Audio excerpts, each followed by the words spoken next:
బంగాళాఖాతంలో ఏర్పడిన వాయుగుండం ప్రభావంతో తెలుగు రాష్ట్రాలలో వాతావరణం ఒక్కసారిగా మారిపోయింది. ఏపీలో ఎల్నినో ముప్పుపై సీఎం చంద్రబాబు సమీక్ష నిర్వహించగా తెలంగాణలో పలుచోట్ల వర్షాలు కురుస్తున్నాయి.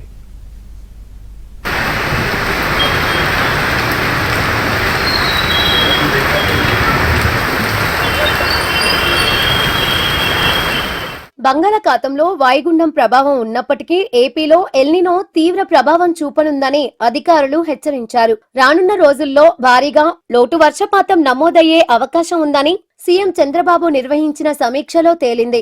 పశ్చిమ గోదావరి, ప్రకాశం, కడప జిల్లాల్లో తీవ్ర వర్షాభావ పరిస్థితులు నెలకొనే ప్రమాదం ఉంది. దీంతో హైరిస్క్ మండలాల్లో పంటలను కాపాడేందుకు అత్యవసర ప్రణాళికలు సిద్ధం చేయాలని సీఎం ఆదేశించారు. తీవ్ర వాయుగుండం ప్రభావంతో ఆంధ్రప్రదేశ్లోని పలు ప్రాంతాల్లో మోస్తారు నుంచి భారీ వర్షాలు కురిసే అవకాశం ఉందని అమరావతి వాతావరణ కేంద్రం వెల్లడించింది. ముఖ్యంగా ఉత్తరాంధ్ర జిల్లాలతో పాటు తూర్పు, పశ్చిమ గోదావరి ప్రాంతాల్లో ఉరుములు, మెరుపులతో కూడిన వానలు పడొచ్చు.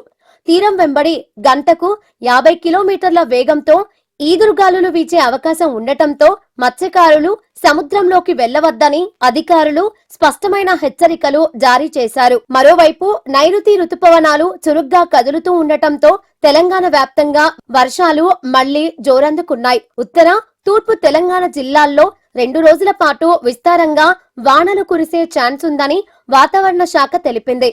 ఆదిలాబాద్, ములుగు, భూపాలపల్లి సహా పలు జిల్లాలకు భారీ వర్షాల హెచ్చరికలతో ఎల్లో అలర్ట్ జారీ చేశారు. ఏదైతే వాయుగుండం ఉందో అది కొంచెం ఇవాళ భారత భూభాగం పైకి వచ్చున్నది. దీనివల్ల ముఖ్యంగా మనకి మోర్ దెన్ తెలంగాణ, ఒడిస్సా, ఛత్తీస్గఢ్లోనే ఎక్కువ ప్రభావం ఉంది. బట్ మనకి ఈ నార్దర్న్ జిల్లాలైన ఆదిలాబాద్, ఆసిఫాబాద్, నిర్మల్, పెదపల్లి, ములుగు, జయశంకర్, భూపాలపల్లి, భద్రాద్రి ఈ జిల్లాల్లోనే మనకి అక్కడక్కడ 1-2 చోట్ల భారీ వర్షాలు ఉండే అవకాశాలు ఉన్నాయండి. ఇలాగే మార్నింగ్స్ మనకి కొంచెం క్లౌడీగా ఉండి ఈవినింగ్స్, ఆఫ్టర్నూన్స్ అండ్ ఈవినింగ్స్ కొంచెం షాలో క్లౌడ్ అండ్ ఏమంటాం మన కొంచెం పాక్షిక మేఘావృతంగా ఉండి తేలికపాటి నుంచి మోస్తారు జల్లు కురిసే అవకాశం ఉందండి. ఈ రోజు ప్రత్యేకంగా చూసుకున్నట్లయితే తేలికపాటి జల్లు ఎక్కువగా కురిసే అవకాశం ఉంది.